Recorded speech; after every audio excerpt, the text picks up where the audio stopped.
Praise the lord to everyone. हम इस video में एक कहानी को सुनेंगे, बुद्धिमान व्यक्ति और मूर्ख की कहानी। ये कहानी मत्ती 7वें अध्याय में 24 से 27 पद में दी गई है। एक बुद्धिमान व्यक्ति होता है जिसने अपना घर चट्टान पर बनाया, और ये बुद्धिमान व्यक्ति जो कि परमेश्वर के वचन को सुनता था और उसके अनुसार चलता था। परमेश्वर ऐसे लोगों से खुश होते हैं जो परमेश्वर के वचन को सुनते हैं और उसके अनुसार चलते भी हैं। इसका घर जो इसने बनाया था, इस पर आंधियाँ आती है, तूफान आते हैं, लहरें उठती हैं, लेकिन इसका घर स्थिर रहता है, बिल्कुल टिका रहता है। आंधियाँ इसके घर का कुछ नहीं कर पाती है, ना तूफान ना बरसात, लेकिन इसका घर टिका होता है क्योंकि इसका घर चट्टान पर बनाया गया था।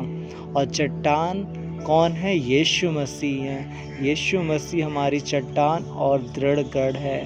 याद रखिए, ये विश्वास करता था परमेश्वर के वचन पर और उसके अनुसार चलता भी था, इसलिए इसके जीवन में समस्याएं आई, आंधी तूफान जो कि ये समस्याओं को दिखाते हैं। इसके जीवन में बहुत सी समस्याएं आईं, लेकिन ये व्यक्ति बिल्कुल टिका रहा क्योंकि इसका विश्वास यीशु मसीह पर टिका था और इसने अपना घर चट्टान पर बनाया था। और दूसरी तरफ हम देखते हैं मूर्ख व्यक्ति की, जिसने अपना घर बालू पर बनाया और आंधियाँ आई, तूफान आई, बहुत ज़ोरदार बारिश हुई और उसका घर क्या हुआ? पानी में बह गया, गिर गया पूरी तरीके से। याद रखिए, जो व्यक्ति परमेश्वर के वचन को सुनता है और उसके अनुसार चलता नहीं है, तो उसके साथ बिल्कुल ऐसा ही होता है। वो अपने आप को बहुत बुद्धिमान हो सकता समझ रहा हो, लेकिन वो अपने अंदर वो मूर्ख ही व्यक्ति था। कई बार इंसान पूरी बातों को परमेश्वर की सुनता नहीं है, अपनी समझ का सहारा लेने लगता है, इसलिए वो हानि उठाता है। उसके जीवन में भी तकलीफ़ें आईं और वो बिल्कुल टिक नहीं सका।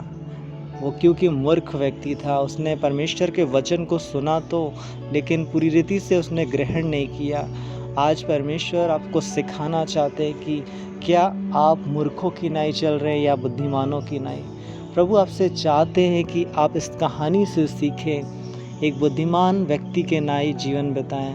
परमेश्वर चाहते हैं कि आप सिर्फ प्रभु पर निर्भर होकर चलें, परमेश्वर के वचन को केवल सुनकर दूसरे कान से निकाल ना दें, लेकिन आपको ज़रूरत है परमेश्वर के वचन को पढ़िए, सुनिए और उसके अनुसार चलना शुरू कर दीजिए। तो याद रखिए, परमेश्वर आपको कभी तकलीफ़ में रहने नहीं देंगे, क्योंकि आपका विश्वास और आपके दृढ़ चट्टान यीशु मसीह बन जाएंगे।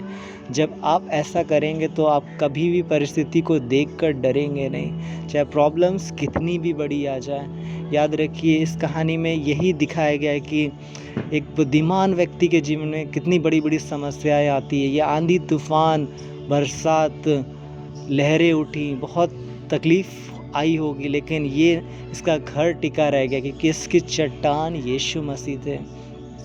आज आपको यीशु मसीह को अपनी चट्टान बनाना है और आपको विश्वास के साथ जीवन बिताना है। परमेश्वर आपको बहुत बढ़ाएंगे, आपको बुद्धिमानी के नाई जीवन बिताना है।